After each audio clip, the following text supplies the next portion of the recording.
Hello everyone, तो हाजिर हूँ आपके लिए बॉलीवुड मूवी योद्धा की एक्सप्लेनेशन लेकर, जो हाल ही में रिलीज हुई है। तो चलिए दोस्तों, मूवी को स्टार्ट करते हैं। फिल्म की कहानी शुरू होती है अरुण के पिता सुरेंद्र कटियाल से, जो एक जांबाज सिपाही होते हैं जिन्होंने योद्धा टास्क फोर्स की शुरुआत की थी। एक योद्धा वो जवान होता है जो जमीन, पानी और हवा की ताकत रखता है। इस स्पेशल फोर्स में काम करने वाले नौजवानों को बहुत ही खतरनाक मिशन दिए जाते हैं और सुरेंद्र और उनकी टीम इन मिशन को अंजाम देती है। लेकिन दोस्तों, एक मिशन के चलते हम देखते हैं कि सुरेंद्र शहीद हो जाता है, जिसके बाद सुरेंद्र का बेटा अरुण ठान लेता है कि वो भी योद्धा टास्क फोर्स को ज्वाइन करेगा, क्योंकि अरुण भी अपने फादर की तरह बनना चाहता है और अरुण के फादर हमेशा उसे कोई न कोई अच्छी सीख भी देते थे। तो दोस्तों, इसके बाद कहानी कई साल आगे शिफ्ट होती है और अरुण बड़ा हो जाता है और यहाँ पर हम 2001 में इंडिया और बांग्लादेश के बॉर्डर पर देखते हैं, जहाँ पर बहुत सारे दहशतगर्द छुपे होते हैं। यहाँ पर बहुत सारे बेकसूर लोग भी होते हैं जिन्हें दहशतगर्दों ने किडनैप करके रखा होता है, लेकिन योद्धा टास्क फोर्स को इनकी खबर लग जाती है और वो लोग यहाँ पर पहुँच जाते हैं। यहाँ पर अरुण को दिखाया जाता है कि वो अपनी टीम से निकलकर आगे पहुँच जाता है और जल्द से जल्द दहशतगर्दों के अड्डे पर पहुँच जाता है। तो दोस्तों, वहाँ पहुँचने के बाद वो उन मिलिटेंट्स यानी दहशतगर्दों से फाइट करना शुरू कर देता है और सभी को चुन चुन कर मार देता है। तो दोस्तों, यहाँ हमें पता चलता है कि अरुण भी अपने फादर की तरह योद्धा टास्क फोर्स का कमांडर बन चुका है। तो दोस्तों, फिर हम देखते हैं वो दहशतगर्द अपना अड्डा छोड़कर वहाँ से भागने की कोशिश करते हैं,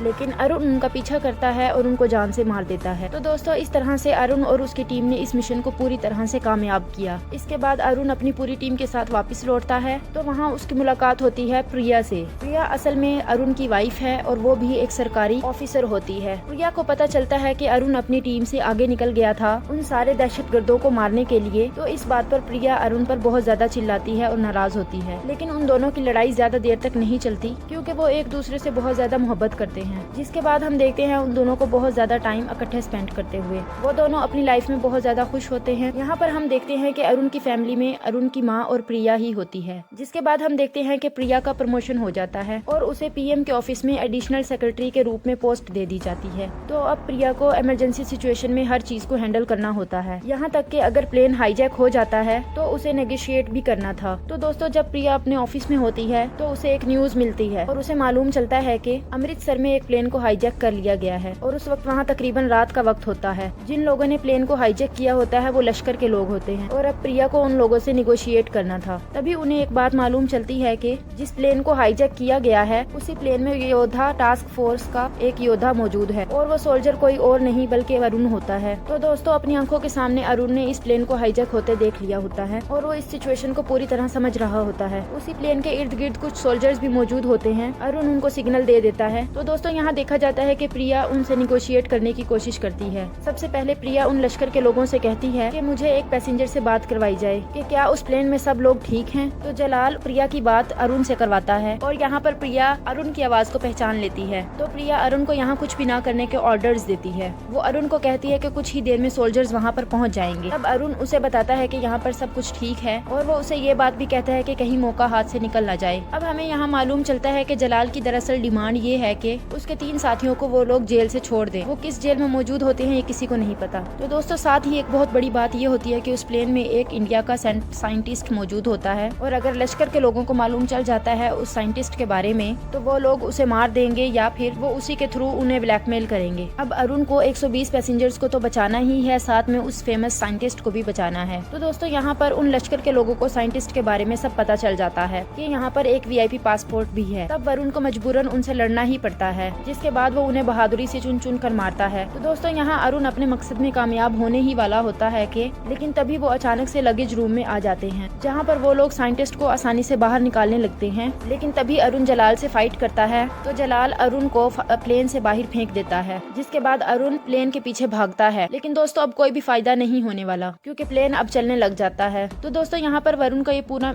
मिशन बुरी तरह फेल हो जाता है, जिसके बाद सरकार को लश्कर के लोगों की बात माननी माननी पड़ती है। सरकार ने उनके तीनों साथियों को छोड़ दिया और बाद में लश्कर के लोगों ने साइंटिस्ट को भी मार दिया। हालांकि उन्होंने 120 पैसेंजर्स को छोड़ दिया था। इसके बाद देखा जाता है कि योद्धा टास्क फोर्स पर इल्जाम लगाया जाता है कि इस यूनिट को बंद कर देना चाहिए, ये कोई भी काम की नहीं है और ये ऑर्डर्स को फॉलो नहीं करते। तो दोस्तों इंक्वायरी चेयरमैन जो है वो अरुण को मुलजिम ठहराता है, जिसकी वजह से वो योद्धा टास्क फोर्स को बंद करने का ऑर्डर देता है और योद्धा टास्क फोर्स के तमाम मेंबर्स को मुअत्तल कर देते हैं और इस स्पेशल टास्क फोर्स को बंद करवा देते हैं। ये सब देखने के बाद अरुण को बहुत ज्यादा बुरा लगता है, क्योंकि इस योद्धा टास्क फोर्स को उसके फादर ने स्टार्ट किया होता है और अब अरुण की वजह से ये सब बंद होने जा रहा होता है। लेकिन अरुण ठान लेता है कि वो हार नहीं मानेगा। लेकिन दोस्तों तकदीर उसे हराना ही चाहती है, इसलिए प्रिया एक दिन उसके पास आती है और उसको डिवोर्स पेपर देती है और कहती है इस पर साइन कर देना, क्योंकि अब उन दोनों का रिलेशनशिप भी ठीक से काम नहीं कर रहा होता। जिसको देखते हुए अरुण भी गुस्से में आकर उन पर सिग्नेचर कर देता है। इसके बाद देखा जाता है कि अरुण अपनी फोर्स के लिए कई बार लड़ता है, लेकिन उसके अपने साथी भी उसका साथ नहीं देते और वो सब लोग अपना अलग अलग यूनिट ज्वाइन कर लेते हैं। जबकि अरुण के पास भी ऑफर आती है, लेकिन उसने हर बार की तरह इसे रिजेक्ट कर दिया। अब दोस्तों इसके बाद 1 साल का सीन दिखाया जाता है, जहां हम अरुण को देख पाते हैं कि अरुण दिल्ली के एयरपोर्ट पे होता है और वहां पर एयर कमांडर की पोस्ट पर होता है और आज उसे दिल्ली से दुबई जाना था। लेकिन दोस्तों तभी उसके पास एक मैसेज आता है कि प्लान कैंसिल हो चुका है और अब उसे दिल्ली से लंदन जाना है। लेकिन वो ये चीज देखकर हैरान होता है कि ये उसका सिक्योर नंबर है और इस पर कोई भी अनजान मैसेज नहीं कर सकता। और तभी एक आदमी से टकराने की वजह से उसे दिल्ली से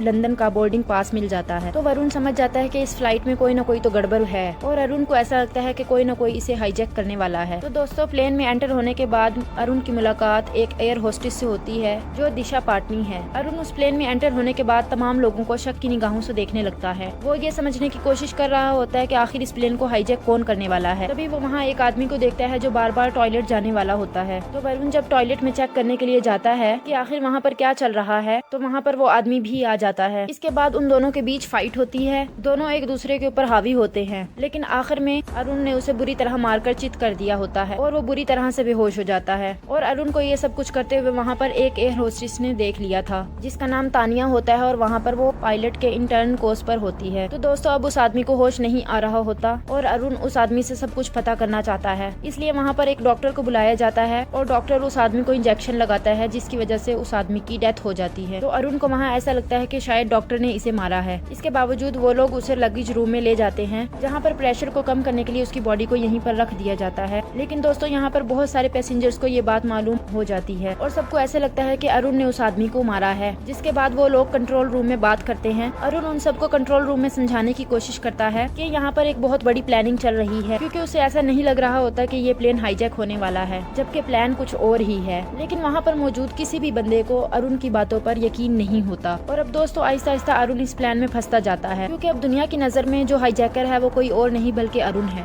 दूसरी तरफ हम देखते हैं पाकिस्तान के इस्लामाबाद में पीस समिट होने वाला था, जहाँ पर इंडिया और पाकिस्तान के प्राइम मिनिस्टर मिलने वाले थे। वहाँ पर बहुत सारी भीड़ इकट्ठी हुई होती है और यहाँ मीटिंग के दौरान पीस पर बात होने वाली थी। लेकिन यहाँ पर कुछ ऐसा होता है कि प्रिया के पास कॉल आता है और उसे बताया जाता है कि अरुण ने एक प्लेन को हाईजैक कर लिया है और योद्धा स्पेशल फोर्स में जो लोग अरुण के साथ काम किया करते थे अब वो लोग कंट्रोल रूम में काम करते हैं। यहाँ पर अरुण भी उन्हें समझाने की कोशिश करता है, लेकिन कोई भी उसकी बात नहीं सुनता, जिसकी वजह से टीवी पर ये न्यूज फैल जाती है कि अरुण ने प्लेन को हाईजैक किया और आहिस्ता आहिस्ता ये न्यूज पूरे हिंदुस्तान में फैल जाती है और अरुण की माँ भी इसको देख लेती है। अब आगे हमें पता चलता है कि अरुण को जिन लोगों पर शक होता है असल में वो बेबुनियाद है, क्योंकि असली विलन तो कोई और होता है और वो था पायलट यहाँ पर अपने साथी पायलट को मार देता है और अरुण को कहता है कि वो जलाल के लिए काम करता है और वो अरुण को ये तो बता देता है कि उनका असल काम हाईजैकर का तो नहीं है बल्कि उनका प्लान कुछ और है। जिसके बाद अरुण की उसकी जोरदार फाइट होती है और लगेज रूम में वो एक दूसरे को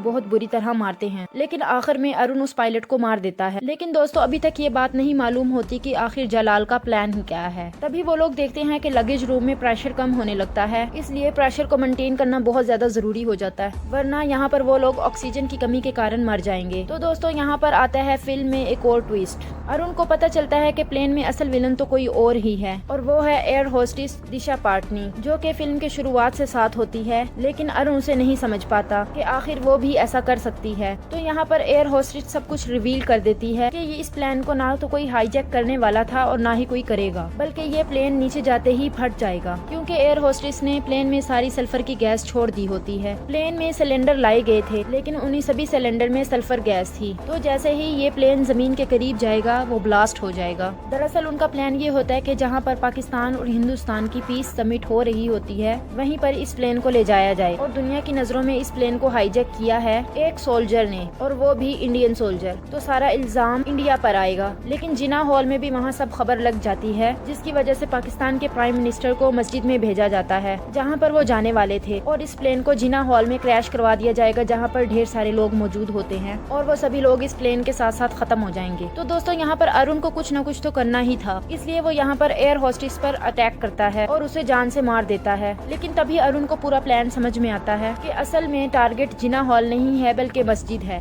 जहाँ पर पाकिस्तान के प्राइम मिनिस्टर के साथ साथ हजारों लोग मौजूद हैं, और अगर वो सभी लोग मारे जाते हैं तो सारे का सारा इल्जाम भारत पर आएगा, और फिर इंडिया और पाकिस्तान के बीच कभी भी अमन कायम नहीं होगा। और अब अरुण और तानिया को इस प्लेन को किसी भी हाल में लैंड करना था, लेकिन दोस्तों प्लेन को लैंड नहीं कर सकते क्योंकि प्लेन में सल्फर गैस भरी हुई है और उसे सिर्फ एक चीज से रोका जा सकता है, जो है पानी। तो अरुण फौरन से पहले प्लेन के टैंकर को फोड़ देता है, जिसकी वजह से सल्फर गैस धीरे धीरे कम होने लगती है और उसका असर प्लेन में ना के बराबर हो जाता है। और अब तानिया को इस प्लेन को लैंड करना था, और वो लोग इस प्लेन को लैंड कर रहे होते हैं जिना हॉल के पास। तो दोस्तों यहाँ पर पाकिस्तान के प्राइम मिनिस्टर तो मस्जिद के पास पहुँच जाते हैं, लेकिन इंडिया के प्राइम मिनिस्टर अभी भी जिना हॉल में मौजूद होते हैं, और जिना हॉल में जलाल के बहुत ज्यादा दहशतगर्द होते हैं जो प्राइम मिनिस्टर पर हमला कर देते हैं और वहाँ पर मौजूद पाकिस्तानी सोल्जर्स को भी मारना शुरू कर देते हैं। और यहाँ अरुण के लिए सबसे बड़ी प्रॉब्लम ये होती है कि जो प्लेन के व्हील्स होते हैं वो ठीक तरह से नहीं खुल रहे होते, और अगर प्लेन के व्हील नहीं खुल पाते तो प्लेन नीचे जाते ही क्रैश हो जाएगा और वहाँ पर मौजूद सभी लोग मारे जाएंगे। लेकिन यहाँ पर देखा जाता है कि अरुण किसी तरह उन व्हील्स को ठीक करता है और इस प्लेन की सही सलामत लैंडिंग करवाता है। वहाँ जिना हॉल में जलाल ने प्राइम मिनिस्टर और प्रिया को अपने कब्जे में कर लिया होता है, और दूसरी तरफ अरुण प्लेन से बाहर निकलने की कोशिश करता है। लेकिन यहाँ पर जलाल के दहशतगर्द जो हैं वो सिद्धार्थ मल्होत्रा यानी अरुण पर फाइट करना शुरू कर देते हैं और उस पर फायरिंग करते हैं। लेकिन दोस्तों किसी न किसी तरह वो बाहर निकल ही आता है, जहाँ पर वो पाकिस्तानी सोल्जर्स के साथ मिलकर जलाल के लोगों से लड़ता है। तो दोस्तों अरुण लड़ते लड़ते जिना हॉल के अंदर चला जाता है, जहाँ पर जलाल के बहुत ज्यादा मिलिटेंट मौजूद होते हैं। लेकिन यहाँ पर अरुण सबका सामना करता है और धीरे धीरे करके अरुण सबको मार देता है। आखिर में सबको मारने के बाद अरुण की मुलाकात जलाल से होती है, और फिर देखा जाता है कि जलाल और अरुण की बहुत तगड़ी फाइट होती है, जिसके आखिर में देखा जाता है अरुण जलाल को मार देता है और आसानी से सबको बचा लेता है। और आखिर में हम देखते हैं कि अरुण और प्रिया का डिवोर्स भी नहीं हुआ होता, क्योंकि डाइवोर्स पेपर्स पर सिर्फ और सिर्फ अरुण ने साइन किए होते हैं, प्रिया ने नहीं,